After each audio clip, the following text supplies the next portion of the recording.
মাহে রমজানের গুরুত্ব ফজিলত নিয়ে আজকে বর্ণনা করব ইনশাআল্লাহ। প্রথমে আমরা জেনে নেই রমাদান শব্দটির আবিধানিক অর্থ কী। মানা রমাদান লুগাতান, রমাদান শব্দটির আবিধানিক অর্থ হলো জলে যাওয়া, পড়ে যাওয়া, ভস্মিত হয়ে যাওয়া।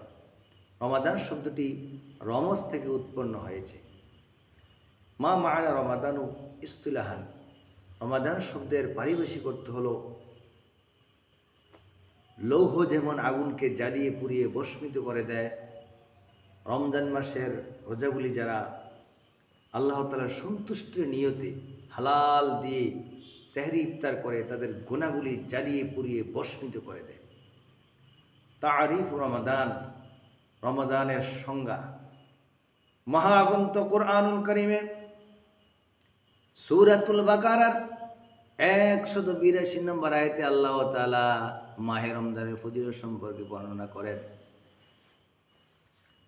ইয়া আইয়ুহাল্লাযীনা আমানু কুতিবা আলাইকুমুস সিয়ামু কামা কুতিবা আলাল্লাযীনা মিন ক্বাবলিকুম লাআল্লাকুম তাত্তাকুন।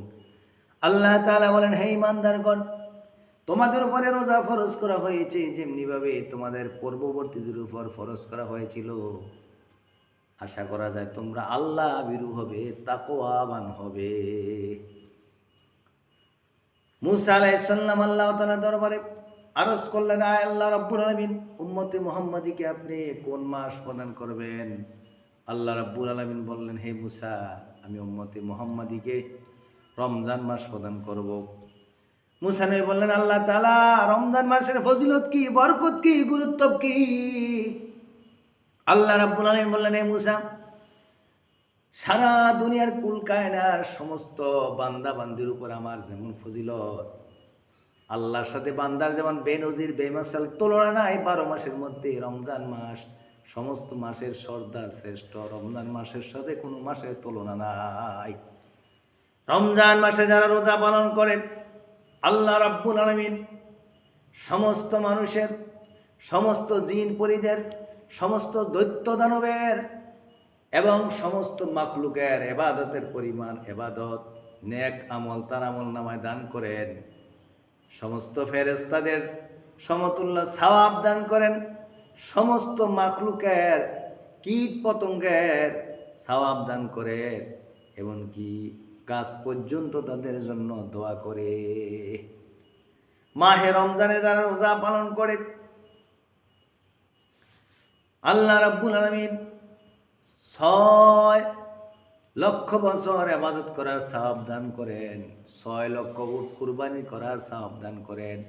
6 লক্ষ বন্দীকে আজাদ করে দিলে যেই সওয়াব, আল্লাহ তাআলা সেই সওয়াব দান করেন। এই মাহে রমজানে যারা রোজা আদায় করে এবং দিনের শেষ ভাগে ইফতারের সময় তার পরিবার পরিজনকে নিয়ে ইফতার করে, আল্লাহ রাব্বুল আলামিন পরিবার পরিজনকে নিয়ে যারা ইফতার করে, আমার প্রিয় ভাইয়েরা, আপনারা কখনো দোকানপাটে ইফতার করবেন না, পরিবার পরিজনকে নিয়ে আপনারা ইফতার করবেন। যারা পরিবার পরিজনকে নিয়ে ইফতার করে, মক্কা শরীফে রোজা রাখলে যে সওয়াব, মদিনা শরীফে রোজা রাখলে যে সওয়াব, বাইতুল মুকাদ্দাসে রোজা রাখলে যে সওয়াব, এই সওয়াব আল্লাহ তাআলা দান করেন। মক্কা শরীফে রোজা রাখলে 70,000 হজ, 70,000 উমরা, 70টি মোবারক মাসের সওয়াব আল্লাহ তাআলা দান করেন। মদিনা শরীফে রোজা রাখলে আল্লাহ তাআলা সমস্ত ঈমানদারদের সমপরিমাণ সওয়াব এবং সেই পরিমাণ গুনাহ মাফ করেন এবং সেই পরিমাণ মর্যাদা আল্লাহ তাআলা জান্নাতে পাঠিয়ে দেন। আমার প্রিয় ভাইয়েরা, সারা বিশ্বে ধরুন 200 কোটি ঈমানদার আছে, এমন জিনদের ভিতরেও তো ঈমানদার আছে। জিনদের সংখ্যা আল্লাহ তাআলা ব্যতীত আর কেউ জানে না। তাই যারা পরিবার পরিজনকে নিয়ে ইফতার করে, সমস্ত ঈমানদার মুসলমান মানুষ জিনদের সেই পরিমাণ সওয়াব, সেই পরিমাণ গুনাহ এবং সেই পরিমাণ মর্যাদা আল্লাহ তাআলা দান করেন। যারা বাইতুল মুকাদ্দাসে রোজা রাখে, সপ্তম আসমানের ফেরেশতা, সপ্তম জমিনের ফেরেশতা সবাই তার জন্য, পৃথিবীর সব ফেরেশতা তাদের জন্য দোয়া করে।